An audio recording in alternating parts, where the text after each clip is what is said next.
invite David Pan to speak on the politics of community identity.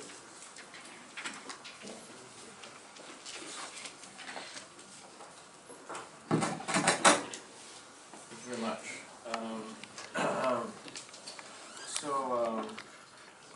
I have a prepared paper which I'm going to read because I'm not so good at extemporizing as my fellow panelists.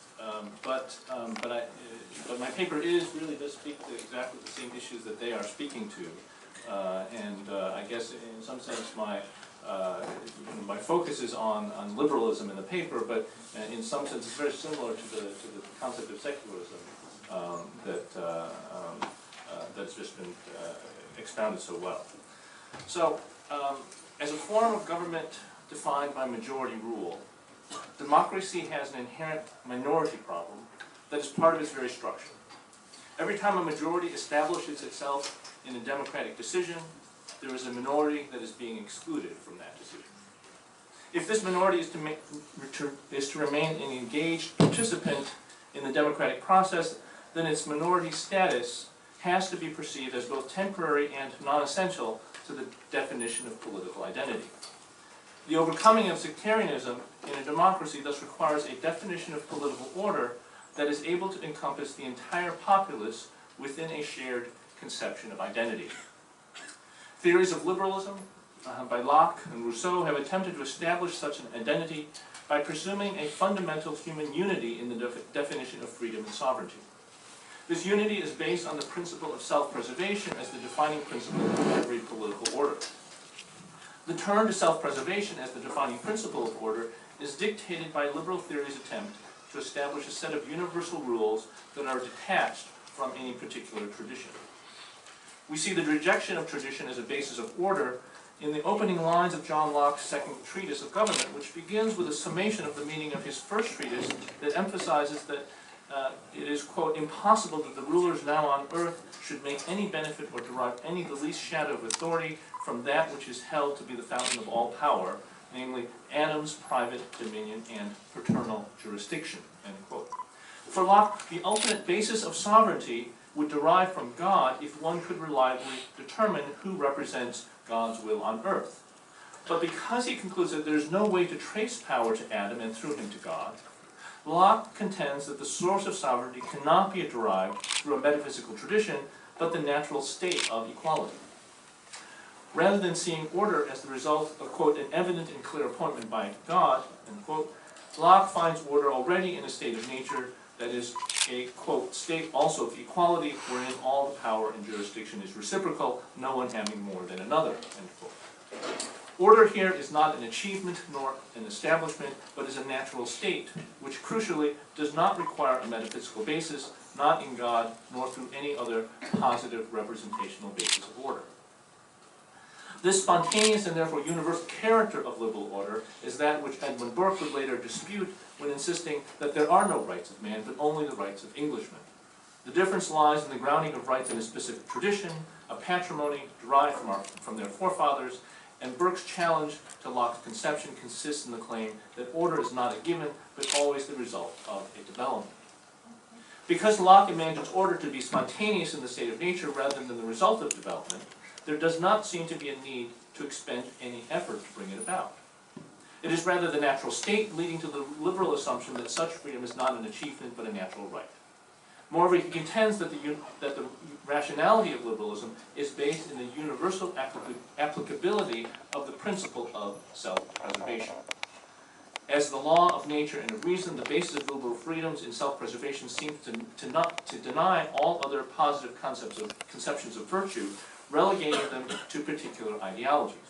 At the same time, the basis of the rule of self-preservation in the state of nature leads to the presumption that the liberal principle derived from this rule will spontaneously arise when there are no intervening ideologies. In replacing God with rational self-interest, the liberal vision of sovereignty had the advantage of establishing in the idea of the common goal of self-preservation a basis for sovereignty that could transcend religious differences, resolving the confessional wars that devastated Europe in the early modern era.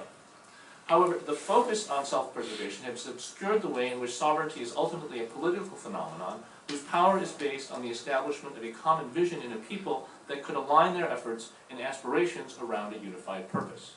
Such a purpose has an essential personal aspect to the extent that individual well-being requires a sense of the greater purpose of one's life, requiring a conception of the way in which the sacrifice of the individual accords with the way in which the individual imagines the trajectory of life, not as a self-interested struggle, but a consecration of life for a greater good. The history of European liberalism has obscured the way in which the representational character of sacrifice is crucial to the establishment of an ethical system. The difficulty is that the ideal of individual fulfillment and happiness that lies at the basis of a liberal conception of order has been implicitly undermined through the critique of capitalism and of consumer society. Yet, because the socialist critique still retains the liberal focus on individual fulfillment, socialism has been existentially incapable of establishing an alternative political and metaphysical conception of order. This deficiency in the theories by Locke and Rousseau does not apply, however, to all of liberal theory. Immanuel Kant, in particular, recognizes the importance of both violence and sacrifice to the establishment of a liberal order, and his approach lays out both the challenges for liberalism in establishing a stable political order and liberalism's strengths in comparison with competing systems.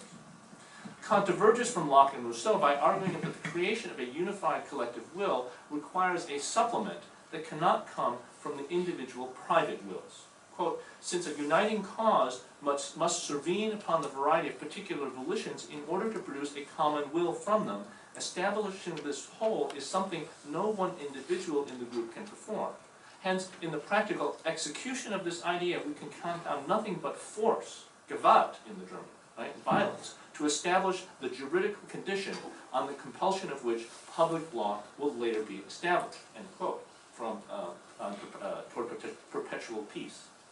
This moment in which individual private wills are consolidated into a collective will coincides with the forceful establishment of the autocrat or the aristocrats as the representatives of the collective will. When we compare this account of the violent creation of the collective will with the violent revolution whereby democracy arrives at a civil constitution in Kant's analysis, we see that these two moments are in fact the same one. Democracy does not really exist for Kant except as the name for a conceptual state of nature in which there is no representation of a collective will, but only separate private wills that all legislate and enforce their own private laws. The path towards civil freedom must first overcome this situation of democracy in the state of nature through a violent establishment of minority rule. This minority rule can only be successful, however, to the extent that the autocrat is not seen as a private will, but is recognized as the representative of a collective will. The moment of violence coincides with the moment of representation. This centrality of representation for the possibility of civil freedom means that freedom, even in Kant's account, is inextricable from political theology. On the one hand, the political violence that precedes civil society is a practical necessity, even if it is theoretically undesirable. On the other hand, the representation upon which the collective will is based brings with it a specific history and tradition in which theological issues become inseparable from the laws of reason. If law is based on representation, then law also bears the marks of the representational authority upon which it is grounded. Kant tries to turn this link between laws of reason and theology into a dependence of theology on reason by arguing that our conception of divine will is in fact a consequence of the laws of freedom given by our own reason. Quote, for in what concerns my freedom, I have no obligation with respect to divine law, which can be acknowledged by my reason alone, except insofar as I could have given my consent to it. Indeed, it is only through the law of freedom of my own reason that I frame a concept of the divine will, end quote. Kant's use of the first person singular is crucial here. I consent to divine law only insofar as this law conforms to the notion of law provided by my reason. But my ability to arrive at a notion of divine law that conforms to my reason is still conditioned by the process whereby my freedom constitutes itself only as a consequence of the establishment of a collective will in a moment that is both violent and representational. The individual will is incapable of attaining such freedom by itself, against actually Kant's analysis, and freedom depends on the formation of a collective will. The truly theological moment to which my individual conception of freedom is beholden is the political one that founds the political order.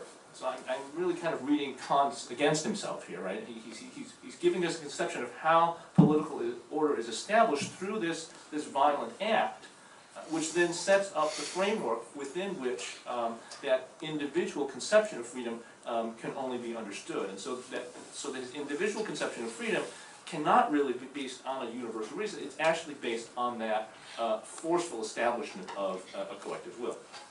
But in this case, freedom is connected with the constitution of the collective will, and every specific instance of freedom has its own character and its own representational basis. Even if this freedom establishes a law to which all are willing to subordinate themselves, the all that is the subject of this subordination is not a universal one, but one that is defined by the political unity that coalesces in the original violence of state formation. Though Kant sees that this moment is violent, he hopes that the gradual development of the state will move it toward a kind of freedom that is universal and no longer bears the mark of that original violence. This hope is undermined, however, by the way in which every new political foundation establishes a distinctive political will that includes a specific political theology that is not universal, but in which all members of the political unity agree to subordinate themselves to a common conception of freedom and law. If every instance of freedom is linked to a particular collective will, freedom cannot be separated from sovereignty and the possible repression of an alternative definition of freedom and collective activity. This means, for example, that liberal democracy, though it may seem to embody the epitome of freedom to some, also establishes a form of sovereignty and collective identity that could appear to be a form of repression to others. This is not an argument against liberal democracy, but against its self-evident nature. Though it sought to ground itself on a metaphysical conception of natural law during the Enlightenment, in contrast to monarchy's grounding of sovereignty in God, liberal democracy's turn to natural law is itself part of its particular set of metaphysical assumptions. The key to sovereignty in democracy is then the representational structure that establishes the legitimacy of the political order's presuppositions. As a consequence, the very concept of liberal democracy implies a minority problem. Once a particular minority position is established as the basis of a political order, those alternative positions must be delegitimated, with violence if necessary, in order for the political order to achieve stability. Consequently, the establishment of liberal democracies has generally occurred through violent or non-violent revolutions that were required in order to overturn a non-liberal basis of order. Those other frameworks, such as Christianity for the French Revolution or British identity for the American Revolution, did not need to be eliminated, but they did need to be subordinated to the overarching liberal framework that unifies the political collective. In contrast to Christianity or Islam as universalizing frameworks for political order, though, liberalism's form of universalism is built upon a commitment to individual freedom of expression and religion, allowing for the existence of a plural society so long as this plurality does not threaten liberal freedoms. The price of participating in the liberal political order is the surrender of attempts to establish an alternative metaphysical vision of universal order.